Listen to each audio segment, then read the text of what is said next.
Hello and welcome, everyone. I'm Tom Bowley, Chief Market Strategist at earningsbeats.com, and this is Trading Places Live. It is Monday, November 8th, 2021, and I'm pre-recording this Trading Places Live for Tuesday, November 9th. Let's see, futures currently are, well, we still got earnings coming in quite frequently. But currently we do have futures down a little bit. We've got Dow futures down 89, S&P 500 futures down 12 3/4, NASDAQ futures down about 38. We'll see, things can change overnight. But as I mentioned during my Monday morning show over at earningsbeats.com, I'm a little concerned about the market in the near term, not because I'm worried about any kind of big move to the downside. It's just that we've come up so much. We've got records everywhere, all-time high records. I'm just a little nervous. Maybe we've run a little bit too far, too fast. And I'm going to go through all of that. In fact, let's go ahead and go through the agenda here. Walk you through what we're going to go over today. Going to start off with the daily market recap. Then we'll get into talking technically. Blog highlights. I want to point out some recent blogs that I've written, a few articles. Show you how to access those. Then we'll get into the earnings spotlight. We'll wrap up with the 3 you must see.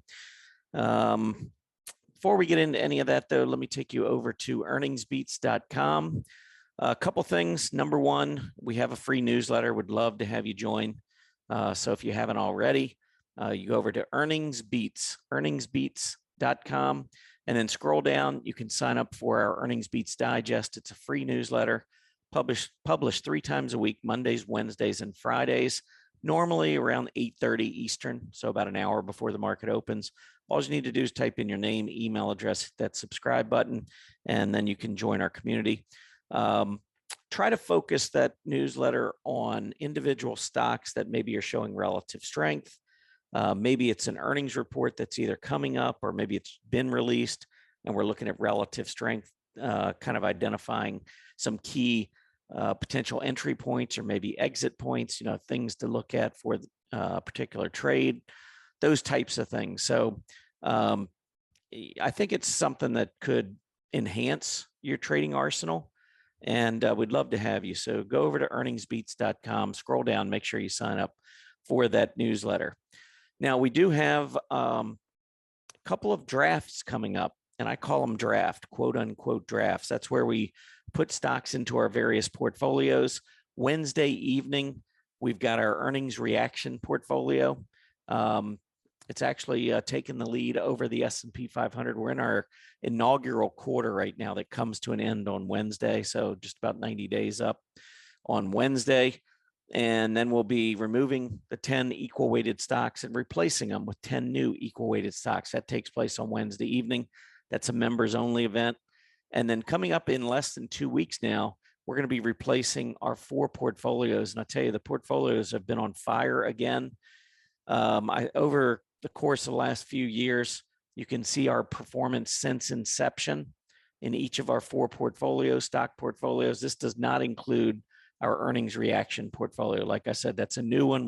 We're wrapping up our first quarter, getting ready to start our second quarter. So we'll probably start tracking that here on the website soon. We are slightly outperforming the S&P 500 on the earnings reaction portfolio. But on here, on these 4 portfolios, just check out the since inception return. So model portfolio was started back on November 19th, 2018. Every 90 days, we put 10 equal weighted stocks in and track it versus the S&P 500. So this quarter right now, we're down slightly versus the S&P 500 in our model portfolio, but you can see since inception, 230% versus 74, almost 75%. So more than triple. The aggressive portfolio since May 19th, 145% versus 64%, the S&P 500. So easily more than the double there. Income portfolio, of course, a lot of dividend payers, which are not doing great in this market right now. So our income is slightly below the S&P 500 over the course of the last 2 years or so, 2.5 years.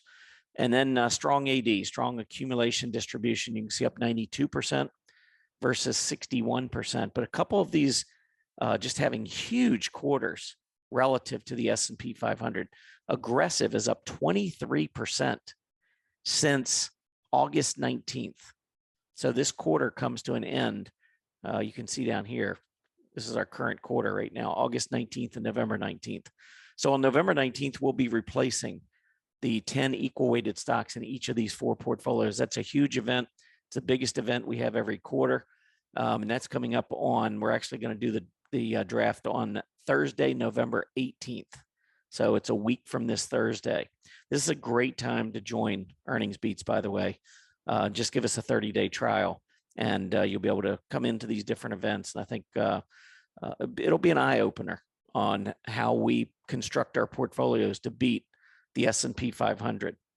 So this quarter, you can see the results there on the S&P 500, but aggressive portfolio and the strong AD absolutely killing the S&P this quarter. The others kind of hanging right in there with it. So it's been a good quarter there.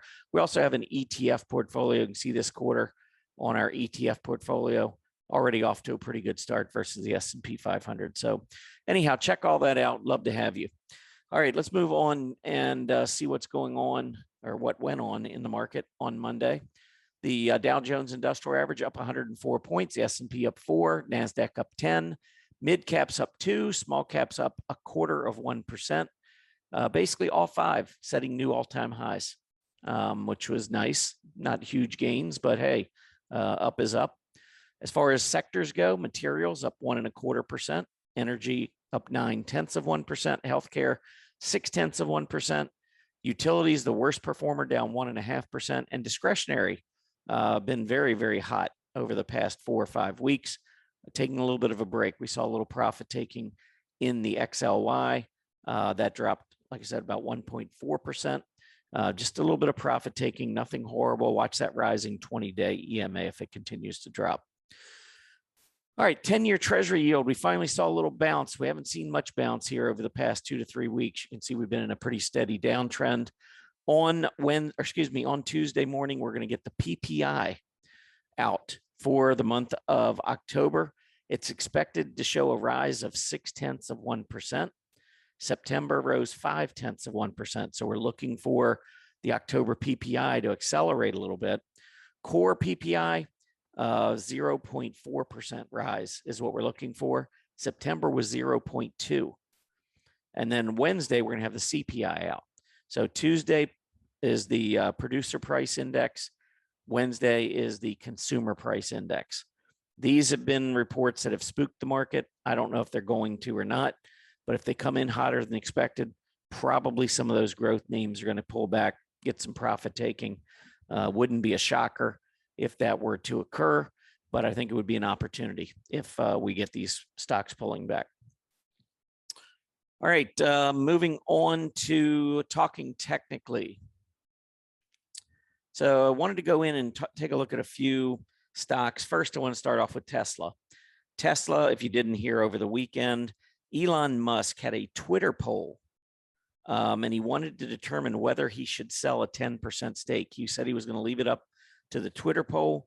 Well, the Twitter poll came back and approved him selling his 10% or a 10% stake.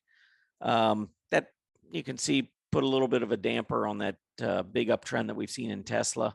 Did pull back, lost almost 5%. Tesla was the second worst performer in the S&P 500. So definitely a rough day, but still a hollow candle. So in other words, most of the selling was at the open.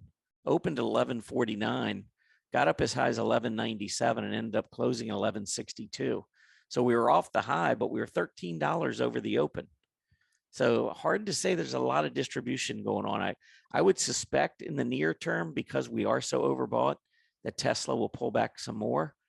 But I think today was just a sign of the resiliency of the bulls. Even with the big gap down, it's very difficult to get much downward pressure going on Tesla. We'll see whether or not Tuesday is similar. Also, I wanted to point out a couple of these semiconductors that are absolutely just on fire.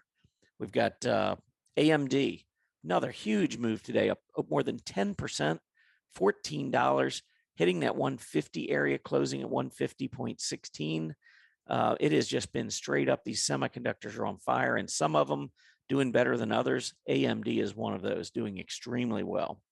Xilinx, also another strong day today. Xilinx up almost 5%, $9.50. Another stock that has been moving straight up. Then we've got Nvidia. Nvidia just will not stop. Nvidia broke out above that August-September high back in the last week of October, and it has just been on a roll. Stock's gone up, well, you can see it was under 200 beginning of October, and now here we are in the second week of November, and we're over 300. So we were below 200, now we're over 300. Huge move, more than 50% on Nvidia just in the last 5 weeks or so. So we've got some serious movers in semiconductors. That is certainly helping that group and also helping the NASDAQ. Industrials. I think industrials are a group of stocks that you really want to keep an eye on. The XLI, as you can see right here, has broken out. Even though we closed below the open today, we did put in higher lows and higher highs. Seems like now that we've made this breakout, the path of least resistance seems to be to the upside. So what should we be looking for? Well, I can tell you some of the stocks that did well. We've got Caterpillar, CAT, breaking this downtrend. I think it's starting to trend higher. I think Caterpillar is looking for a strong November. It's already off to a good start. Anything down close to that 20-day EMA would seem to make sense from an entry perspective. Vulcan Materials, VMC. How about this breakout? Stock had been sideways consolidating for about 6 months. Finally made the break in early November, getting up to that 195 area, and we really haven't looked back, just continuing to push forward. Super volume. You can see the PPO rising. AD line's been kind of weak, starting to come off that low, but that would be the one negative. But otherwise, it's hard to argue against the stock when it's got good volume coming in and it's breaking out. How about WAB, which is WabTech? WabTech broke out above its October high. It's been trending higher. Another new high, another new 52-week high, and look at the volume picking up. Pretty good action there. MLM, Martin Marietta Materials. Beautiful uptrend in play. PPO strengthening. Volume's been coming in. Another one, the AD line's not great, but again, 52-week high is a 52-week high. We're definitely moving up, and the volume is supporting this move to the upside. FedEx, I think FedEx has bottomed.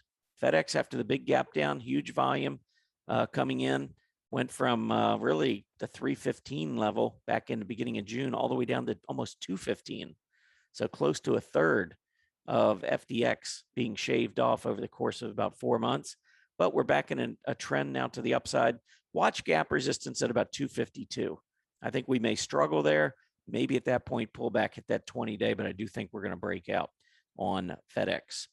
PWR, this is Quanta Services. I don't like that candle on Monday. You can see we had a breakout, came back down, closed below the breakout level. Short term, that probably means we could be heading back down to the 110 or maybe just to the moving averages. But ultimately, I do see a breakout coming here on PWR. Jacobs Engineering, ticker symbol J, up here at 145. You can see that high back on May 10th, 145. So we are right there trying to get through. The PPO looks great. If we do pull back, watch that rising 20-day. I would expect for it to hold. One last one here in the industrials, TransDigm Group, TDG. Last couple of days, you can see the volume picking up, making this push, breaking above that double top. And now it seems like it's got its sights set on that 690 area, which is the high from back in June. So another very strong stock in this area. So that's your talking technically. I'm going to move on now to blog highlights. And so I've written probably 3 or 4 articles here in just the last few days and wanted to go through these because I think it's really important to just highlight some of the things that I've been seeing, and I think that can make a big difference in your trading as you go forward. So the first thing I wanted to talk about here was relative strength. And I went through this article pointing out why it's so important to look for relative strength. Now, when you look at this first chart, this is Texas Instruments. I see a stock moving straight up for the most part for the last 7 or 8 years. What could possibly be bad about Texas Instruments? I mean, this has been awesome, right?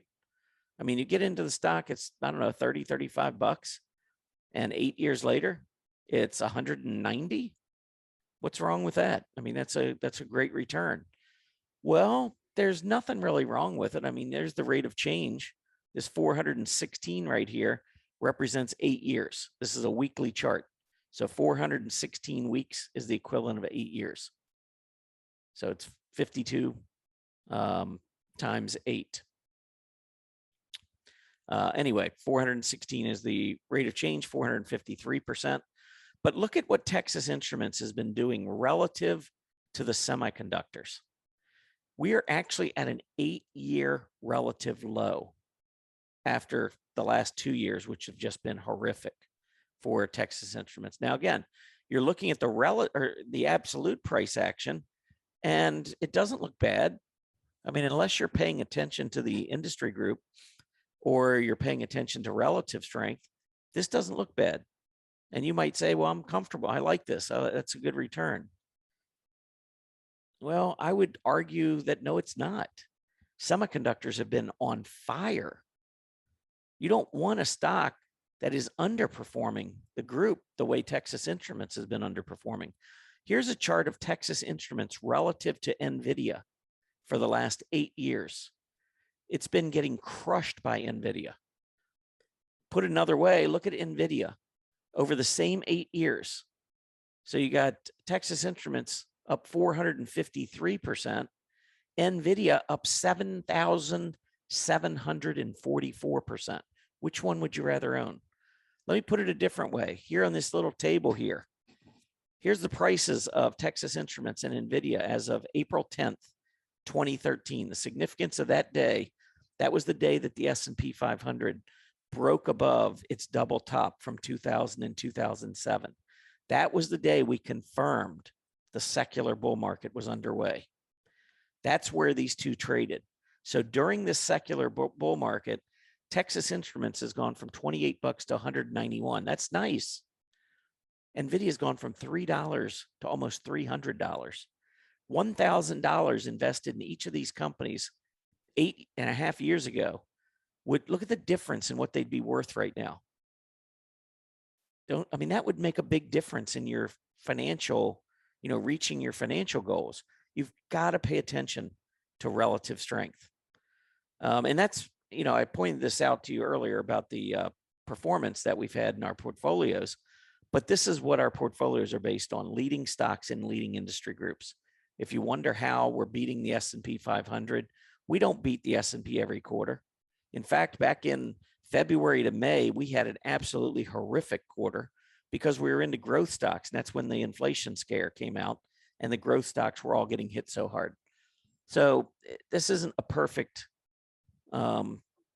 trajectory. It's not like we're going up and beating the S&P every day, but it's over time. Leading stocks and leading industry groups will help you outperform the S&P 500. All right, so that was one blog article I wanted to tell you about. And actually, all of these blog articles, if you go to the bottom below my sign off, like here's where I end it. If you go down just a little bit further, you can subscribe to these blogs so that when I publish an article, it'll automatically be sent to your email that you provide here. It's completely free. It's just a service that StockCharts provides, which I think is pretty cool. And you can do this for any author at StockCharts. It's not just me, it's anyone at StockCharts that you like following. Make sure you go down and type in your email address, hit that subscribe button so that you can be informed when an article is published.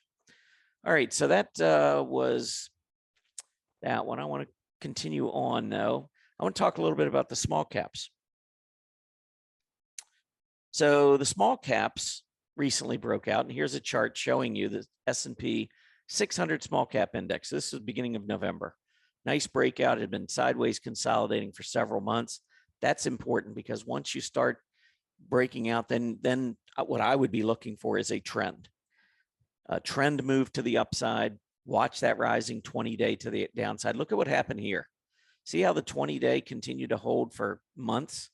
That's what I'm kind of expecting. I don't know if it'll go up to that degree.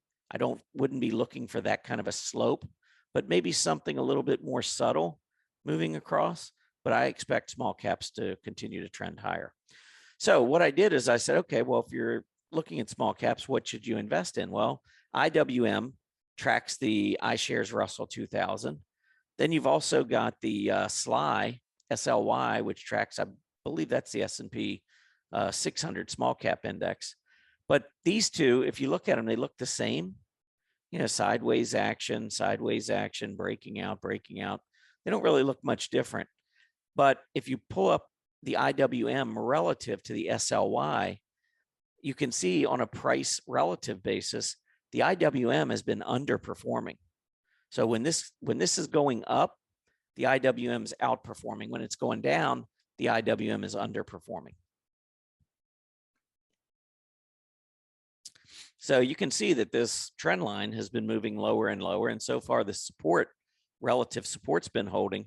But we've got to get a breakout. We need to, if you want to trade the IWM instead of the SLY, we need to get this breakout through this quadruple top on this downtrend.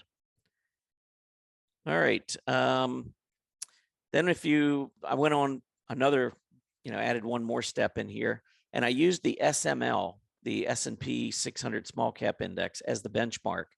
And then I took this PSC. They have various ETFs.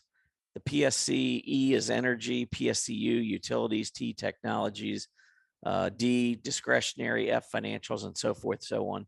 And I plotted them relative to the small cap index just to see, what we're looking at here. Now, energy was showing tremendous relative strength, but you can see this is a long tail. This is just showing us over the course of the last 15 trading days where the PSE is gone. And you can see because it has such a long tail, it has moved a long way all the way from weakening toward this lagging quadrant. So you got to be careful, a little bit careful with energy. I'd really like to see energy begin to turn right back up here. And we haven't seen that just yet.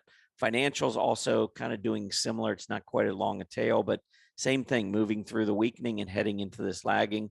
The two that I think look the best are the PSCT right here. And then also right here, this PSCI, which was in leading, went into weakening, and then is turning back up again into the leading. So those two are two that I'd keep an eye on. And then the other thing I did is I looked at the small cap index, the S&P 600 small cap index. And this was where it was at a recent low. And then this is where it was just recently when I wrote the article. So you can see the small cap index had risen 8.32% over a fairly short period of time. I mean, I think this was only over 2 or 3 weeks, if that. Actually, I think it was October 27th low. So it was probably a week. Maybe it was just a week or 6 trading days, something like that. But anyway, you can see the percentage there. But then I broke down these 9 different ETFs to see which ETF was providing the most momentum for small caps. And you can see it was technology and industrials. So again, those two names keep coming up. So those two are the two you really want to look at. So that was another interesting article, I thought. Let's go back and take a look at. I want to pull up this Chart Watchers article, which was the 3 major leadership changes in November. So we saw the small caps breakout. We saw the transports breakout. Those were 2 areas of the market those were the 2 areas of the market I was most concerned about because they were not participating with the rest of the market. Well, they've broken out. So that problem has been alleviated. So the 3 new themes, or the 3 themes that I'm looking at right now in November, number 1 are industrials. I've written a lot about their seasonality and the fact they love the month of November. Well, now we're actually showing relative strength and we're seeing an absolute breakout.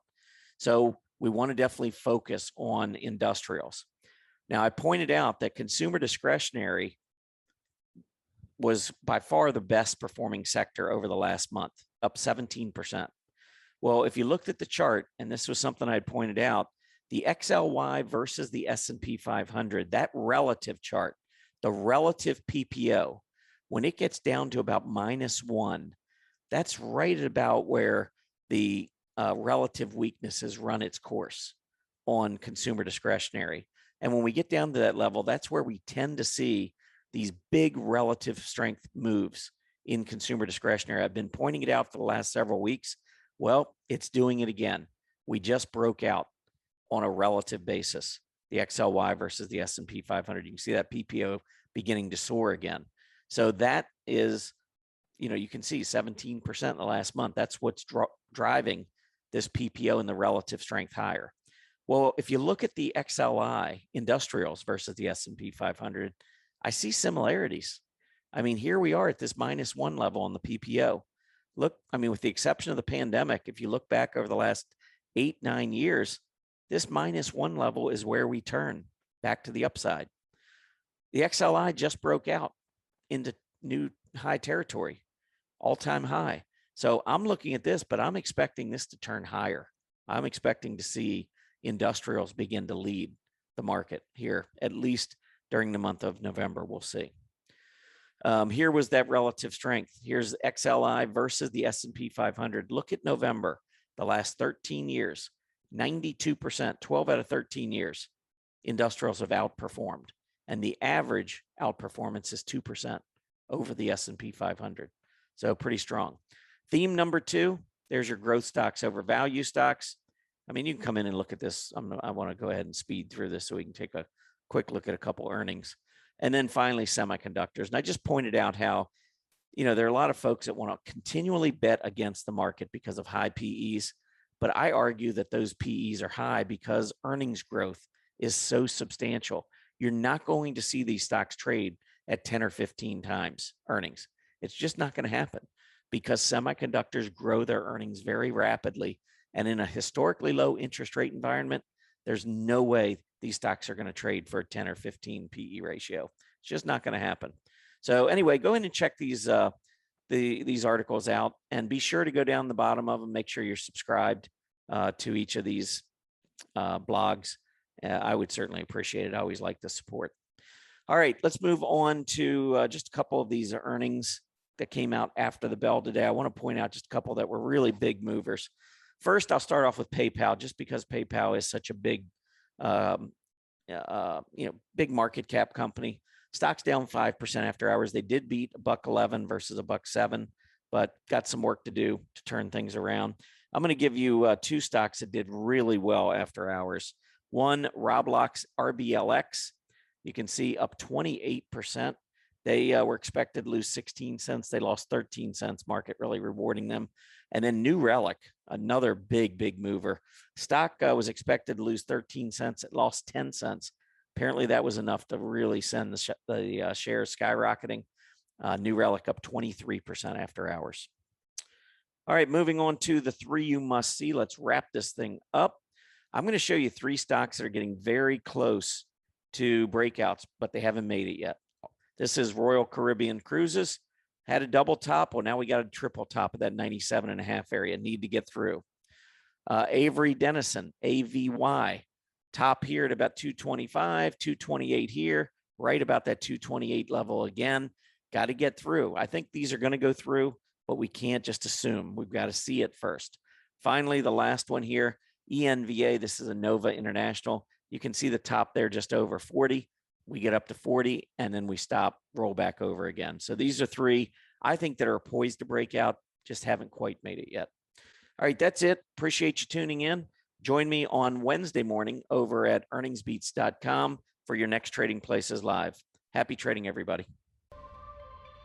Hey, Grayson Rose here with StockCharts. Thank you so much for watching. I hope you enjoyed that video. If you did, consider giving it a like down below, maybe leave us a comment, and if you're new to the channel, you can subscribe at the link up above. We're gonna bring you daily content from an incredible collection of technical analysts and financial experts.